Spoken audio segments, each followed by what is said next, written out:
अर्धकाय महावीर्य चंद्रादित्य विमर्दनम सिंह का गर्भ संभूतम राहु प्रणमाम्यहम। अर्थात अर्धकाय महावीर, आधे शरीर वाला महावीर, चंद्रादित्य विमर्दनम, सूर्य और चंद्रमा का भी मर्दन करने वाला, सिंह का गर्भ संभूतम, माता सिंहिका के गर्भ से उत्पन्न राहु को मैं प्रणाम करता हूं। दोस्तों, राहु हमारे कलयुग के राजा, हमारे जीवन को अचानक से बदलने वाले राहु राशि परिवर्तन करने जा रहे हैं 18 महीनों के बाद। राहु और केतु एक राशि में 18 महीने तक विराजमान रहते हैं। तो 18 मई 2025 का वो दिन होगा जिस दिन राहु अपनी वक्र चाल को चलते हुए देवगुरु बृहस्पति की मीन राशि से निकल करके शनिदेव की कुंभ राशि में विराजमान होंगे। 18 मई 2025 से लेके जून 2026 तक ये कुंभ राशि में ही विराजमान रहेंगे। तो राहु के इस राशि परिवर्तन का प्रभाव कुंभ राशि वाले जातकों के जीवन पर, यानी आपकी अपनी राशि पर अगले 18 महीने तक किस प्रकार देखने को मिलेगा, इस वीडियो के माध्यम से हम जानने वाले हैं और समझने वाले हैं। वीडियो के अंत में राहु से संबंधित, राहु को प्रसन्न करने के लिए कुछ महत्वपूर्ण उपाय भी होंगे, तो वीडियो पर अंत तक आप बने रहिएगा। दोस्तों, इस दुनिया में सर्वत्र कलयुग का प्रभाव है, इसलिए राहु को कलयुग का राजा कहा जाता है। इस दुनिया में जितने भी कार्य होते हैं, जैसे छल, कपट, आडंबर, प्रपंचपूर्ण कार्य, हवाई किले बनाना, व्यर्थ का परिश्रम, इसके कारक राहु को माना जाता है। और राहु का संबंध प्रेम और विश्वास में नहीं है, क्योंकि राहु कपटी ग्रह माने जाते हैं, राहु स्वार्थी ग्रह माने जाते हैं। और इस दुनिया में स्वार्थ किसके पास नहीं है? पूरी दुनिया स्वार्थ पर टिकी हुई है। एक दूसरे को नीचे गिरा करके अपना कार्य कर लेना, एक दूसरे की तौहीन करके अपने कार्य को बना लेना, कपट करके अपने आप को आगे ले जाने की कोशिश करना, यह सब कलयुग का प्रभाव है। इसलिए तो राहु को कलयुग का राजा भी कहा जाता है। दोस्तों, राहु हमें दृढ़ इच्छा शक्ति तो देते ही हैं, लेकिन स्वच्छंद प्रवृत्ति देते हैं। यानी राहु किसी के अधीन रह करके कभी कोई कार्य नहीं करते, किसी की गुलामी करना राहु के बस की बात नहीं है। अब कुछ विद्वान राहु को आध्यात्मिक अंधकार मानते हैं, तो केतु को प्रकाश मानते हैं। हालांकि ये दोनों ग्रह चंद्रमा के उत्तरी और दक्षिणी ध्रुव हैं, इनका अलग से कोई अस्तित्व नहीं है। हमारी धरती से लाखों करोड़ों किलोमीटर दूर छाया का एक प्रभाव है। इसलिए राहु को आध्यात्मिक अंधकार माना जाता है और केतु को प्रकाश माना जाता है। और ये दोनों चंद्रमा के, जैसा कि मैंने आपको बताया, उत्तरी और दक्षिणी ध्रुव हैं। सभी को पता है हमारी पृथ्वी सूर्य के चक्कर लगाती है और चंद्रमा हमारी पृथ्वी के चक्कर लगाता है। जहां ये दोनों एक दूसरे को काटते हैं, उस कटान बिंदु के भाग को राहु और केतु कहा जाता है, जिसके उत्तरी संपात को केतु कहा जाता है और दक्षिणी संपात को राहु कहा जाता है। राहु की छाया धरती पर पड़ती है, इस भूलोक पर पड़ती है, वहीं केतु की छाया अंतरिक्ष में, आकाश में। राहु धरती में छुपे रहस्यों में रुचि लेते हैं। राहु की रुचि इंद्रियों की तुष्टि में है, क्योंकि राहु सुख लोभी है, उनको ऐशो आराम पसंद है, उनको सुख पसंद है। कम मेहनत में ज्यादा फायदा, ज्यादा लाभ, यह राहु की अपनी एक प्रवृत्ति होती है। तो कुंभ राशि वाले जातकों के लिए राहु राशि परिवर्तन करेंगे तो ये मीन राशि से निकल करके आपके धन, कुटुंब और वाणी के भाव से निकल करके आपके लग्न भाव में, आपकी अपनी राशि कुंभ राशि में विराजमान होंगे। और आपकी राशि के स्वामी बनते हैं शनिदेव। अब शनिदेव का राहु के साथ मित्रवत संबंध भी है, क्योंकि ये दोनों ग्रह एक ही दल के ग्रह माने जाते हैं, एक ही समुदाय के ग्रह माने जाते हैं। जैसा कि मैंने आपको बताया, राहु का अपना कोई अलग से अस्तित्व नहीं है। जो फल शनिदेव का होता है, मजबूरन राहु को वो फल देना पड़ता है। अब 29 मार्च 2025 को आपकी अपनी राशि के स्वामी शनिदेव ने भी अपना राशि परिवर्तन किया था, आप सबको पता है। यानी वो अपनी मूल त्रिकोण राशि कुंभ राशि से निकल करके आपके लग्न भाव से निकल करके आपके द्वितीय भाव धन कुटुंब और वाणी के भाव में विराजमान हुए और 2.5 साल तक इसी भाव में विराजमान रहेंगे। वही 18 मई को राहु मीन राशि से निकल करके कुंभ राशि शनिदेव की राशि में लग्न भाव में विराजमान होंगे, यानी कि इन दोनों ग्रहों की अदला बदली होगी। अब राहु आपके लग्न भाव में आएंगे तो लग्नस्थ राहु जातक को दृढ़ निश्चयी बनाता है, प्रबल इच्छा शक्ति का धनी बनाता है, साथ में यह स्वार्थी भी बनाता है। तो आप मानते हैं इस दुनिया में स्वार्थ किसके पास नहीं, पूरी दुनिया स्वार्थ पर टिकी हुई है। अपना काम निकालना यह राहु की प्रवृत्ति रही है, क्योंकि राहु हमेशा क्या करते हैं, कूटनीति देते हैं। तो राहु यहां पर लग्न भाव में विराजमान होंगे।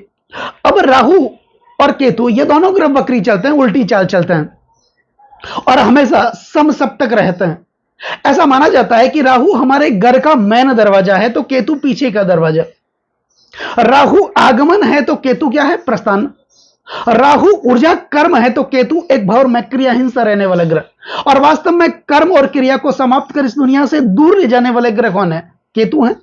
क्योंकि केतु आध्यात्मिकवादी ग्रह माने जाते हैं और राहु भौतिकवादी ग्रह माने जाते हैं। केतु के पास सर है, सॉरी धड़ है, सर नहीं है। यह सिर्फ देना जानते हैं और केतु जैसे ग्रह जब देने पे उतर जाए तो ऐसा मान सकते हैं छप्पर फाड़ के दे देते हैं। तो राहु आपके लग्न भाव में होंगे, केतु आपके सप्तम भाव में होंगे, दोनों केंद्र में होंगे। तो राहु आपके लग्न भाव में विराजमान होंगे। दोस्तों राहु का प्रभाव इस कलयुग में सबसे ज्यादा क्यों है, आपको तो पता होगा। जब भी हम कोई शुभ कार्य करते हैं, मांगलिक कार्य करते हैं, तो सबसे पहले हम मुहूर्त देखते हैं, या फिर जब हम भवन का निर्माण करते हैं, हमारे घर का निर्माण करते हैं, तो भवन निर्माण में सबसे पहले हम क्या देखते हैं, नींव की खुदाई, उसी को प्रारंभ करते हैं, क्योंकि पहला पगथिया है वही होता है। तो नींव की खुदाई में सबसे पहले हम देखते हैं राहु मुख, क्योंकि आनंद हमें कहां मिलता है, जब हम पूरे दिन दौड़ भाग करके शाम को घर पे आते हैं तो हमें एक मानसिक शांति मिलनी चाहिए और राहु के बिना यह संभव नहीं है। अगर हम चाहते हैं कि इस दुनिया में भौतिक सुख जो दूसरों के पास है वो हमें प्राप्त हो जाए, यानी गाड़ी मोटर बंगले नौकर चाकर ऐसो आराम के साधन, तो भी ये राहु के बिना संभव नहीं है। तो भवन निर्माण करते समय हम राहु के मुख को देखते हैं कि राहु के किसी अंग पर चोट नहीं लगनी चाहिए, उस हिसाब से हम नींव की खुदाई प्रारंभ करते हैं। तो यह सबसे महत्वपूर्ण विषय है। या फिर कोई हम यात्रा करते हैं तो राहु काल देखते हैं, कोई धार्मिक कार्य करते हैं, कोई भी कार्य करते हैं सामाजिक, राहु काल देखते हैं। तो राहु का कहने का मतलब राहु का सर्वत्र प्रभाव है इस कलयुग के अंदर। अब राहु आपके लग्न भाव में होंगे तो कुछ विद्वानों ने लग्नस्थ राहु को अच्छा भी माना है।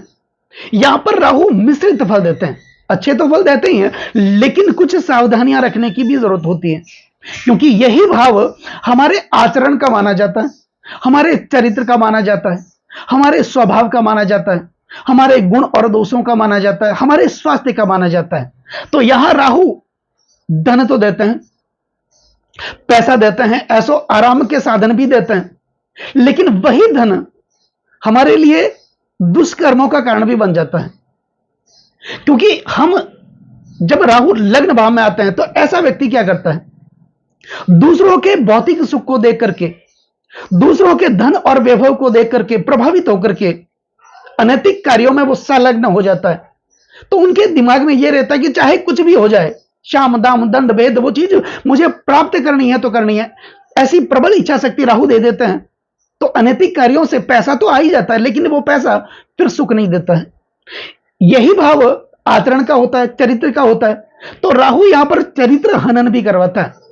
तो धन के साथ इंसान की बुद्धि भी भ्रष्ट हो जाती है, वो अनैतिक कार्यों में संलग्न हो जाता है, दुष्कर्म कर बैठता है, चरित्र हनन हो जाता है, गलत लोगों के साथ उठना बैठना शुरू हो जाता है, गलत चरित्र में चला जाता है, जिसके कारण दाम्पत्य जीवन सीधे सीधा प्रभावित होता है। इसका मतलब पति पत्नी में जो संबंध होते हैं वो खराब हो जाता है। तो ऐसा हो जाता है राहु जब लग्न भाव में आते हैं, लेकिन वो धन देते हैं, वैभव देते हैं, ऐशो आराम के साधन भी देते हैं। तो राहु के कुछ प्रमुख उपाय भी होंगे जो मैं आपको बताऊंगा। ऐसा करने से राहु के कुप्रभावों से हम बच सकते हैं।